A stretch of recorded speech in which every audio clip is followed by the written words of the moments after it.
Pessoal, nesse vídeo vamos falar um pouquinho sobre o Fiagro Rura 11. Ele está sendo negociado aqui muito próximo das suas mínimas históricas. Será que esse seria um bom momento para investir nele? Já que durante muito tempo ele ficou acima dos R$10? É o que vamos analisar aqui nesse vídeo de hoje. Além disso, vamos considerar o seu último relatório gerencial, que saiu alguns dias atrás. Então vamos ver como é que foi seu desempenho nesse último mês de abril de 2024, beleza? Sempre lembrando que o vídeo não é recomendação nem de compra nem de venda de nenhum ativo. Se o ativo lhe interessar, procure se aprofundar, entender melhor como é que ele funciona, para que assim você possa fazer uma boa escolha. E se esse canal te ajuda de alguma maneira, deixe aí seu like, que é uma maneira de você mostrar o seu apoio e agradecimento. Então vamos lá, pessoal. O Rura 11, ele é um Fiagro, então ele é um fundo de investimento do setor agro, e os Fiagros têm como seu principal investimento os CRAs, os Certificados de Recebíveis do Agronegócio, que é muito similar aos CRIs, que os fundos imobiliários de papel eles investem. A diferença, o que muda, é o setor de atuação. Atualmente, o Rura 11 está sendo negociado aqui a R$ 9,64, então abaixo dos R$10.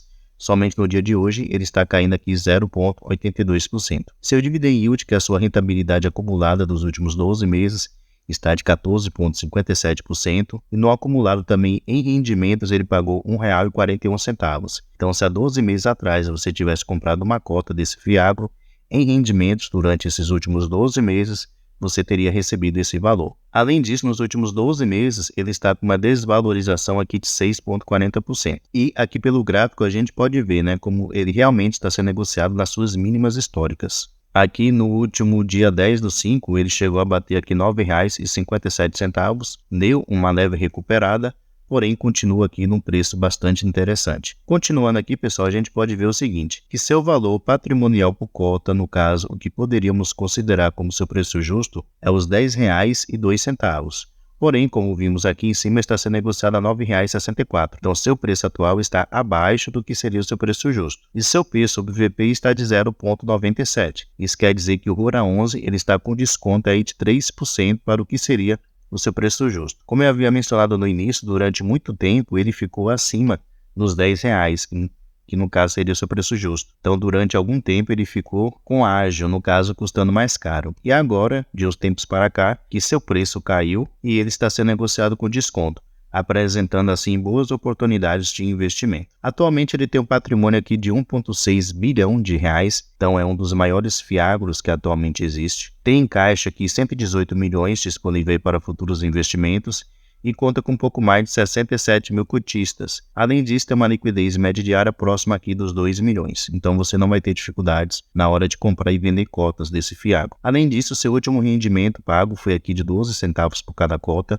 um bom rendimento, que correspondeu aqui a uma rentabilidade de 1,24%. E ele sempre anuncia seus rendimentos no último dia útil de cada mês. Então, na próxima semana, que vai ser na sexta-feira, ele vai anunciar os seus rendimentos correspondentes ao mês de maio, que ele vai pagar no mês de junho. Então, se você quiser comprar um Rura 11 para poder receber seus rendimentos, você tem que fazer isso até a próxima sexta-feira. E aqui embaixo a gente pode ver o seu histórico de rentabilidade, no caso de rendimentos, que ele entregou para os seus cotistas. Por ser um fundo de papel do setor agro, tem essas oscilações, porém podemos ver que ele sempre vem pagando muito bem, geralmente aí acima dos 10 centavos, então entregando uma boa rentabilidade.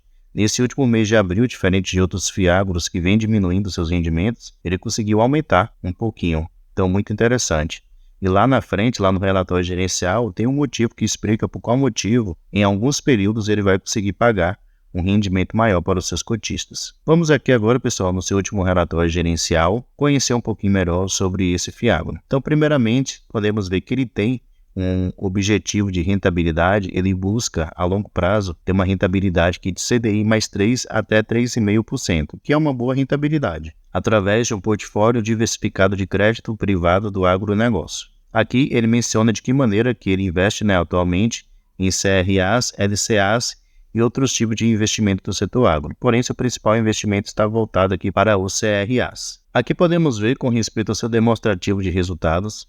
Aqui no mês de abril ele teve uma receita total de 21 milhões de reais, uma boa receita. Vocês podem ver que foi bem superior a todos os outros meses anteriores. E com respeito às suas despesas, ele menciona que teve uma despesa aqui de 1,5 milhões de reais. Então, no final, ele ficou aqui com um resultado de 19,9 milhões de reais. um resultado realmente muito bom. E ele distribuiu no mês 19,7 milhões. Então, ele conseguiu gerar uma receita um pouco maior do que o valor que ele realmente distribuiu. Mostrando assim que o fundo ele vem se desempenhando muito bem, apesar da maioria dos fiagros estar passando aí por uma situação difícil, especialmente por causa da queda da taxa Selic, né, que vem diminuindo aí a receita de vários ativos. Continuando aqui, pessoal, podemos ver o seguinte, que atualmente ele tem 99% do fundo está alocado aqui no crédito agro. Além disso, a rentabilidade média aqui do seu portfólio está de CDI mais 4,1%. Então, ele tem conseguido superar aquele objetivo dele, né, que era de CDI mais 3 até 3,5%, mostrando que o fundo tem se desempenhado bem. E a duração média dos seus contratos, né, dos seus títulos privados, é de 2,3 anos. Mas embaixo aqui a gente pode ver com respeito à sua exposição por região, no caso, quais os estados que atualmente ele tem mais devedores. Em especial aqui no Rio Grande do Sul, pessoal, que foi atingido por aquelas enchentes, podemos ver que ele tem apenas 1%. Então ele é um fiagro que não vai ser afetado diretamente pelo que aconteceu lá, diferente de outros ativos, né, que tem uma exposição muito grande aqui ao estado do Rio Grande do Sul. Aqui ao lado a gente pode ver com respeito à sua exposição setorial, no caso, qual é o setor de atuação dos seus devedores. E aqui ao lado a gente pode ver quais são esses setores. Em especial se destaca aqui o setor de açúcar e etanol, também de máquinas, além de produtores rurais de grãos e de defensivos e fertilizantes. Então podemos ver que ele é bem diversificado. Apesar de ele ter uma exposição maior nesses primeiros 4 setores, mas podemos notar que não é uma exposição tão elevada assim, e ele tem outros vários tipos de setores aqui que atualmente ele investe. Então, atualmente o Rura 11, ele é o fiagro mais diversificado que existe na Bolsa de Valores, tanto com respeito à sua exposição geográfica, com respeito ao seu setor de exposição e também pelos seus tipos de garantias, como a gente vai ver aqui embaixo agora. Com respeito à sua exposição de garantias, observe a quantidade de garantias que o fundo ele exige para poder emprestar para essas empresas do setor agro, diferente de outros ativos que geralmente só pede aqui recebíveis ou se não alienação fiduciária de terras. Ele tem outros vários tipos de garantias que foram dadas por seus devedores, mostrando que ele também é muito diversificado com respeito a esse assunto. Nessa cena aqui a gente pode ver que no momento ele tem 58 devedores. Menciona também que 21% do seu PL, no caso do seu patrimônio líquido, está investido nos top 5 devedores. Ele fala que o valor médio por devedor, no caso emprestado para cada um dos devedores, gira aqui próximo de 29 milhões. E além disso, ele tem atuação em 18 segmentos ou culturas diferentes. Um ponto negativo, pessoal, que tem que se mencionar sobre o Rura 11 é que ele não fala quem são os seus 58 devedores. Geralmente nos relatórios gerenciais aqui que a gente vê no canal, tanto de fiagros como de fundos imobiliários, a gente vê que no final do relatório gerencial, ele fala, né, quem é o devedor, faz uma descrição daquela operação, menciona também quais são seus indexadores, o valor emprestado e também as garantias que foram dadas. Aqui no relatório gerencial do Rura 11, ele não menciona quem são seus devedores. Então falta aí uma transparência da Itaú Asset, que é a gestora desse Rura 11, para com respeito aos seus cotistas.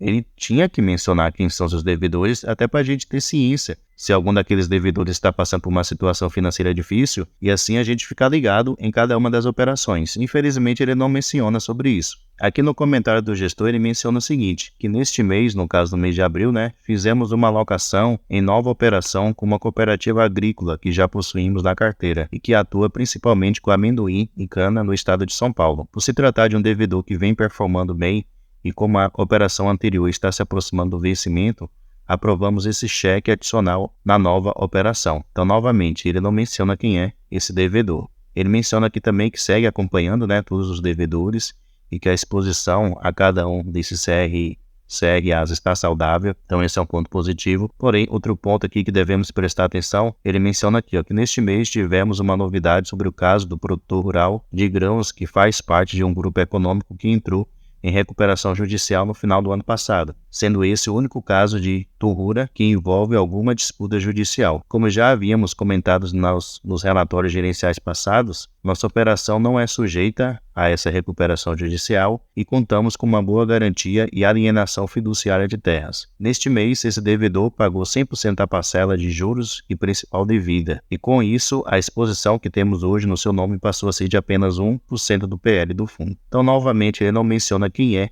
esse devedor. Então isso aí é falta de transparência. O Itaú Asset ele tinha que resolver essa questão. O cotista ele tem sim direito a saber quem são os seus devedores.